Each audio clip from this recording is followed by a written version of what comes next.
Hi guys, and welcome back to World of Tanks, and today we're going to be looking at the Ram 2. I will be doing the Ripper, that'll be later on in the week, and then that's the quarterback bundle basically covered, and I'll do the Ram Panzer, the Panzer 5.4 next week. We've got map tactics coming up, but anyway, we're not here to talk about that, we're here to look at the Ram 2. Tier 5 Premium American Medium, sits in the tech tree, but it is obviously in various bundles in the store at the minute. Standard price is $1,750, which is slightly higher than a lot of the tier 5s, which are $1,500. Does have a few things going for it, but it reminds me very much of the M4, which I think I've said a lot over the last week with some of these reviews. And it does remind me of the M4. The M4 was an evolution of the M3 Lee. The M3 Lee in real life was a great tank. The troops were happy to have them. In World of Tanks, the M3 Lee is not so much a great tank. However, don't let that put you off, because the Ram 2 was developed on the basis of it by the Canadians and is a vast improvement in my opinion. It does have a lot more going for it. Well, it has a traversable turret for a start. But no, it does have other things going for it, so it's one I've been meaning to pick up for a while. Came in the bundle. I quite like it actually, it does have its good points, definitely. But it does remind me, like I say, a lot of the M4. So I'm going to compare it to that a few times, and it will also give you an idea of some of the other things about it. Now, its bonuses, silver bonus 55% and an XP bonus of 45%, which are not bad for a tier 5. It does not get preferential matchmaking and does see up to tier 7 as well, unlike the Ripper for instance, but this does have more pen. So let's have a look at the gun. Well, it's Canadian, and it uses a quick-fire 6-pounder, which is very close to a lot of the British ones. Obviously, Canada and Britain were very close back then. Were they possibly still part of the British Commonwealth? I do apologise if that's wrong and offended anybody. Not my intention. I'm not very good with that sort of history. But you get a very good 26.2 rounds a minute, 105 average pen, but quite a low 75 damage. But people that have played through the British tank lines will be very familiar with this type of gun and sort of pretty much know what you're getting. Anybody who doesn't, it's the penetration's not bad, the damage is very low, but the rate of fire is superb. So it is one of those where you've got to put the shots in to get the damage done. Aiming time of 2.29 seconds, which is a bit on the long side, I think, for this type of gun. I think they normally have a bit better aiming time. And quite a poor accuracy, to be perfectly honest, at 0.43. It could be worse, but it is pretty bad. And at distance, it does troll you quite a bit. They do tend to go towards the edge of the circle rather than the centre sort of range. 37-degree hull traverse, which is the same as the M4. This is fully upgraded, by the way, for the M4. That's what I'm comparing it to. And 38 degrees of turret traverse, which I think is 1 degree faster than the M4. View range 330, which is quite poor, to be honest, for a tier 5, and the M4 gets 370, so yeah, view range is quite poor on this. Signal range 570, which again is not the best, so yeah, signal range could be a bit better, but again, I've seen far worse, but yeah, it could stand to be slightly better. So on the bigger maps, you are going to struggle to stay in contact with the guys sort of on the other side of the map. Now, cost 45 silver for your armour piercing, which is quite good, and excuse me, my voice isn't quite back to normal yet. 2,400 for your APCR, which isn't bad, but it is fairly expensive, and in tier 7 matches you're probably going to use quite a few of those, and it soon adds up. I only carry 20. You do have quite a large ammo capacity at 92. You could possibly do with taking a few more than 20 rounds for those tier 7 matches, but again, if you can get along the side or the rear of them, then you can just use your standard armour piercing. Equipment wise, I've gone for a gun rammer, I've gone for the gun laying drive and vents, although I'm seriously considering dropping vents out for coated optics, and I think that would possibly be my recommendation. Crew, well, I'm training a crew up for my T110E5 for when I get it, because I'd like to keep the T30, so I've got 6th Sense on there. Repairs, which I would put on, but I would have put camo on first, but this crew was in something else before. Definitely situational awareness, and I think clutch braking will possibly be a good one as well. Maybe off-road driving and snapshot possibly, but maybe not. But yeah, camo, 6th Sense, repairs, but I'd probably put that last. Brothers in Arms to improve your rate of fire, because it just make it even better, so you could get even more damage done. but definitely situational awareness on there, because you do need to improve that quite poor view range. Excuse me, I was just having a quick drink of coffee there. Like I say, my throat's still not quite back to normal. Right, let's have a look at the components. Well, it gets a 440 horsepower engine. The M6 gets 460, but this gets a power to weight ratio of 16.27. The M3 is 14.8, so it does excuse me, have a faster power to weight ratio, better power to weight ratio, but it does have 10 kilometers an hour slower top speed at 38 kilometers an hour, which is a bit slow for a medium, I must admit. Reverse speed of 14 kilometers an hour, which isn't bad. It's pretty average. Yeah, just average, and quite a poor fire chance of 20%, which is on the higher side. Fairly small engine block towards the back.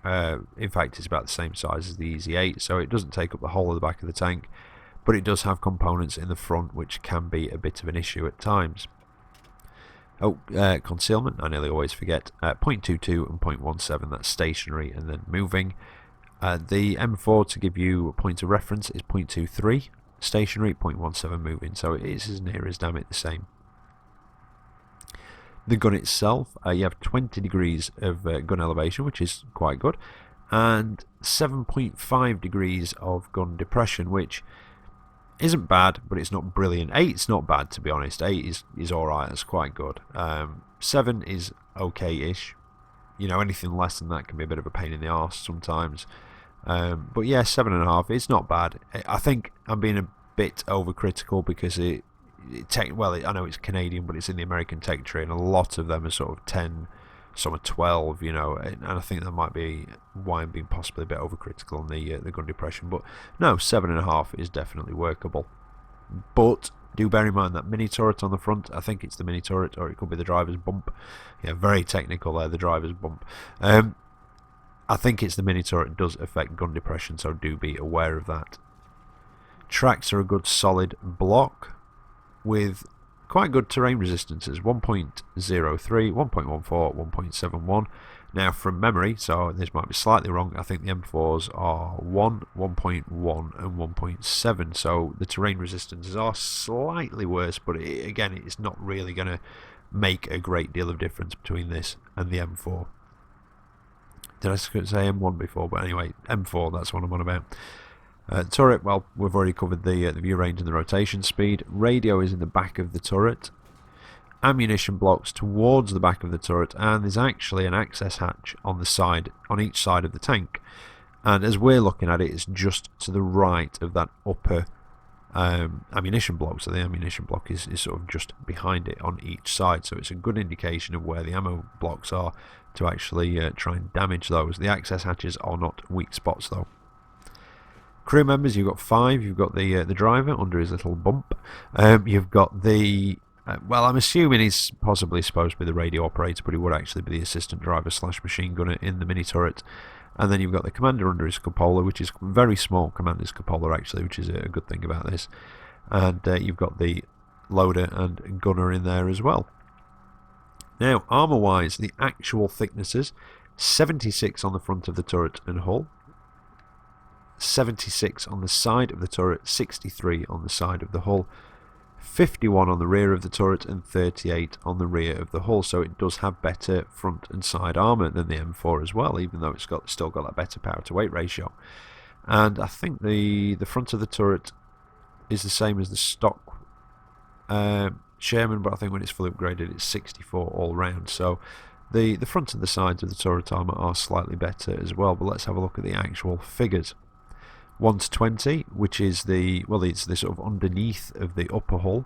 The tracks themselves, which will give you an amount of spaced armour, and I always assume the tracks are towards the upper end of it, which I think I'm right in saying. So they'd possibly be the 20mm, and then you've got the floor, the rear half of the hull floor there. 21 to 30 is the front half of the hull floor, the top of the commander's hatch, and the top of the engine deck as well, along with the top of the turret. And the access doors on the back, which I'm assuming are engine access doors, they're also slightly thinner than the rest of it from around it. 31 to 50 is the lower sides of the hull behind the tracks, but the tracks will probably make it up to about the 64-ish. So that could mean the tracks are maybe, well, I don't know, the tracks could be anything from sort of 10 to 20 mil. The rest of the rear of the hull itself falls into that category, as well as does a small bit just behind the gun. The top of the driver's bump is also in there.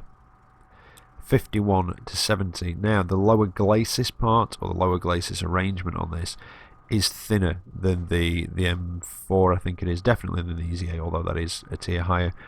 But do bear that in mind, and you do have engine components behind there, so do try and hide that more. The mini turret falls into that category, so that is a weaker spot on the front of the hull itself. The commander's hatch is very, very small, so that will be difficult to hit. You're better off going for the mini turret if you can. You've got two viewports on the side of the turret as well, which are thinner than the rest of it. So if you're struggling to get through the side of the turret, try going for those little viewports. You might have a bit better luck. The back of the turret itself and the rest of the sides of the vehicle, including what I'd probably call the hull shoulders maybe. 71 to 90, well, this is your 76, front of the turret, and it is a mantleless turret as well, so that sometimes, I don't know, sometimes I find that to be possibly a bit of an issue, because the mantle can act as a sort of a bit of an extra layer of armour, but it's not too bad. I've bounced a couple off this, especially when using that gun depression. But the front of the driver's bump with his viewport in, and like I say, the upper glacis, the front and the sides of the turret also fall into that category. And then we've just got 91 to 120, which is just a small surround around the actual gun itself. So again, if you're shooting at one of these things and you're struggling to pen and you can't get the lower glacis, which would be easier, you want to try and go for the mini turret. Otherwise, try and get around the sides of it or the rear, or if you can, sometimes from the front you can hit the sides of those viewports that do stick out ever so slightly, and if you can hit it, the commander's cupola, but it is very, very small. Now I think that about covers it really. I've covered the skills, the equipment, its bonuses. It plays up to tier 7 because there's no preferential matchmaking, and yeah, I think that's about it. So we'll get into some gameplay. I'll try and give you some tips, although I've not been in this overly much, although I've picked up a bit of a sense of how it works. And again, it is kind of similar to an M4, how you'd sort of play that, but a little bit different. So I'll try and give you what tips I can in the actual replays, but let's get to them now and see how it actually handles. Right, so here we are for the first of the replays. It's a tier 5 match, Hidden Village, and it's a standard battle. And when this is top tier, as long as you avoid some of the heavies, there's certain tanks that you can't really get too close to, but it's not a bad little tank actually when it's top tier, and it can really bully anything lower tier than it. I mean, I know a lot of tanks can do that, you know, bully stuff lower tier, but this really can, because the armour on the front, if you angle it right or you side scrape off a building, possibly trying to hide that mini turret, that mini machine gun turret on the front, then it can eliminate some of your weak spots and really give those lower tiers a lot of trouble. But I will say, I mean, the second replay is a tier 7 match. Well, there's not many tier 7s in it, but you know, I am bottom tier, and it will struggle against tier 7s. You know, there are, most tier 5s will, to be honest, but this one, the low damage on the gun can really be frustrating against the higher tiers, you know, the tier 7s. And the penetration, I mean, it's 105 on your standard ammunition, and bear in mind the front of a Tiger is 100mm. So it can be quite frustrating coming up against stuff like that, you know, when you're in the tier 7 matches. Whereas a lot of the other tier 5s, you know, they've got enough pen to get through the front of a Tiger. Admittedly, they might have to be a bit closer than with other tanks. And I'm only using a Tiger as an example. You know, they might have to be a bit closer than shooting against other tanks because of the 100mm, like Sherman, for example, was that 128mm pen.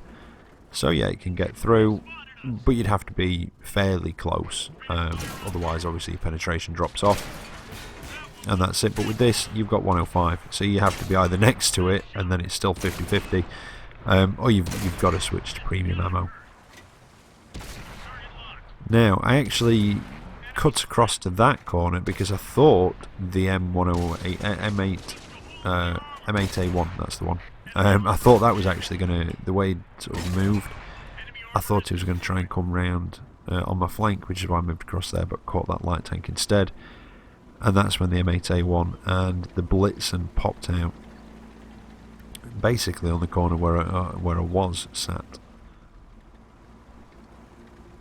Now the M8A1 dealt with him. The Blitzen is legging it, and I'm not surprised. He's a little tier 3, and he will struggle with my frontal armour, with the penetration that he's got. Probably even on his premium ammo, to be honest, it'll give him a bit of pause. The lower plate, or the lower glacis sort of area, you know, that sort of transmission differential cover, whatever it is on the front. I'm not entirely sure on this without having engine parts in there. But yeah, that he might have been able to get through that, and it's looking pretty good in our favour. Now, I was going to go for that M8A1, the other one, and I basically bite off more than I can chew. I take a hit from the front, not quite sure what it was. See, it's a Panzer IV-H, and I've also got a DW2 shooting at my right hand side as well, so there was not much I could have done there. Just bit off a bit more than I could chew with that one, and that's me done. Right, well, that one actually ended up a victory. I came out with that with 59,000 silver, although I think I did get some for an up. Yeah, 25% extra silver, 25% extra XP because of the USA playoffs. Second class mastering, just over 1,000 amount damage done with 340 blocked. Most of that was probably from that light tank and the Blitzen. But I did end up coming top of the table, which is nice, with a bit more damage actually than anybody else on the team. So yeah, I'm quite happy with that one, even though I did get taken out by that Panzer IV-H and DW2 combo.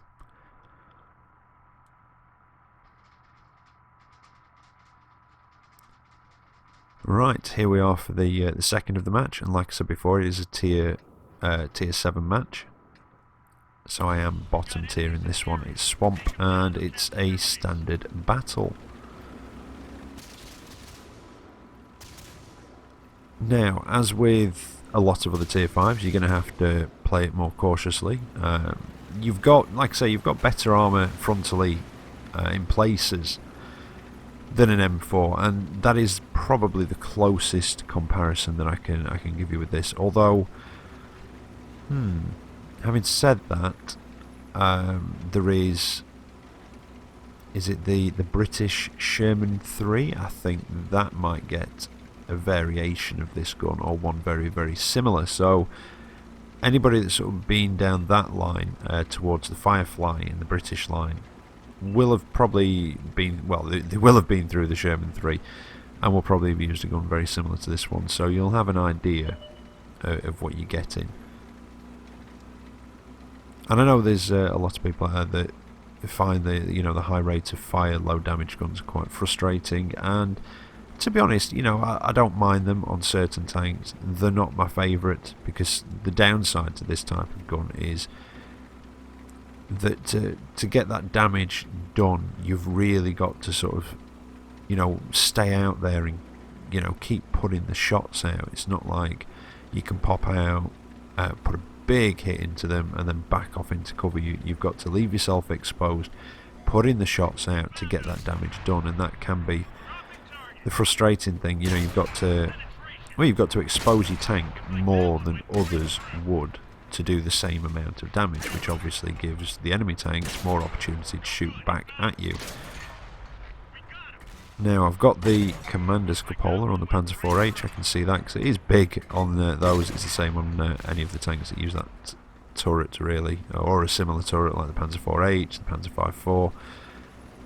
But on the Panzer IV-H, the Panzer IV Hydro, the Commander's Cupola is actually the thickest armour on the entire tank. So it is a bit of a red herring, that one, really, because I can't think of any other tanks where the Commander's Cupola is actually the thickest part. So, I've been trolled by that before when I first started playing, and thought, I can see the Commander's hatch, when I was in a same tier or lower tier at a bit of a distance, and it just kept bouncing. And, same thing, I've trolled people with that, not intentionally, but they'll go for your Commander's Cupola because that's what they can see and it'll bounce. It's not overly thick, you know, don't expect anything particularly massive. It's not going to stop, you know, it's not going to stop at 90mm or anything like that, but I think it's about 90, well, it's in the 90 to 120 bracket if I remember rightly, although I could be wrong, so don't quote me on that one. Now, I took a guess at where the Nashorn was, and I got it right the first time, but not the second. But he just took a massive hit from something. And then somebody finished him off, shaved off that last bit of health. And it's been a bit sparse down this side of the map, to be honest. We've not really come up against much. There's a Sherman Jumbo over there. And even the side of his turret, yeah, I'm not going to pen at that angle. I would be struggling to actually hit him at that angle. And I know we've not come up against much down this side, but in a tier 7 match, it's kind of how you want to play the Ram 2. You've got to, like I say, play it cautiously, like you would with most tier 5s in a tier 7 match. Now we've got him. Now I can start putting in those hits.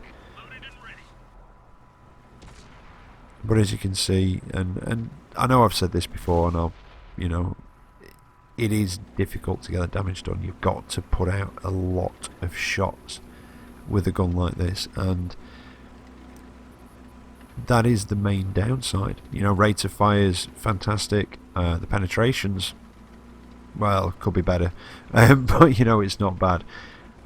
And you could fire nothing but premium rounds in this and probably still make money, but you've still got to put out a lot of shots. I mean, this AMX-12T, I just keep hitting and hitting, and it's like I've just done nothing to him. And now I'm not aiming particularly well, but well, actually it's a combination of that and the accuracy just not letting me have it. I'm just not quite leading enough, and they are going slightly wide, slightly high. Yeah, that was a combination of me and the gun. And somebody else just takes him out and finishes him off. I'm going to target. Oh, I need to back off. I don't want to take a hit from him. Got 384 health left, 240 average damage. Yeah, back off. He's taking his shot. Let somebody else attract his attention.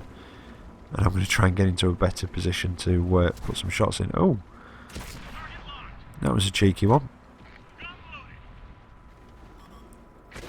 Yeah, I'm pretty confident he's just going to bounce.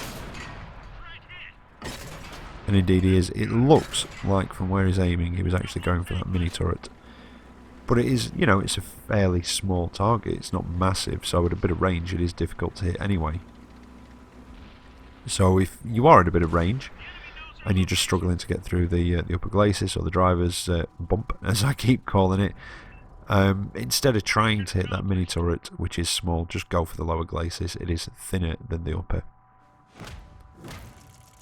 Well, there we go, another victory, which is quite nice. 1,179 damage done with 16 pens, so that just shows you how many hits you actually have to get in to just do a bit of damage. I mean, that's not a great deal of damage.